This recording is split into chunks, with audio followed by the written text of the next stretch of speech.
গল্প বুদ্ধিমান বাদর ও বোকা বাঘ। একদিন ঘন জঙ্গলে এক বাঘ আর এক বাদরের দেখা হলো। বাঘ খুব ক্ষুধার্ত ছিল। সে বলল, এই বাদর, আজ তোকে খেয়ে ফেলব।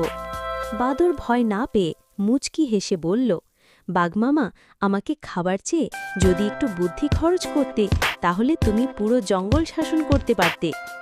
বাঘ হেসে বলল, তুই এক বাঁদর আর আমি বনের রাজা, তোর বুদ্ধি আমার চাইতে বেশি।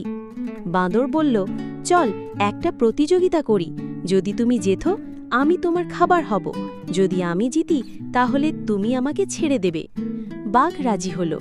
বাঁদর বলল, চলো দেখি কে সবচেয়ে জোরে চিৎকার করতে পারে। বাঘ গর্জন করল, গাছের পাতা কাঁপল। তারপর বাঁদর গাছে উঠে গিয়ে একটা বড় পাকা নারকেল নিচে ফেলে দিল। নারকেল পড়তেই এক বিশাল শব্দ হলো, ডং। বাঘ ভয়ে লাফিয়ে পড়ল, বলল, ওরে বাবা, এটা তো বাজ পড়ে গেল। বাদর হেসে বলল, দেখলে, আমি তো শুধু নারকেল ফেলেই তোমার চেয়ে বেশি শব্দ করতে পারি। বাঘ লজ্জা পেয়ে বলল, আচ্ছা ভাই বাঁদর, তুই বুদ্ধিমান, তোর মতো বন্ধু দরকার আমার, তোকে খাবো না। তারপর থেকে বাঘ আর বাঁদর বন্ধু হয়ে গেল। বাঘ আর কাউকে ভয় দেখাতো না, আর বাঁদর সবাইকে শেখাতো বুদ্ধি হলো আসল শক্তি।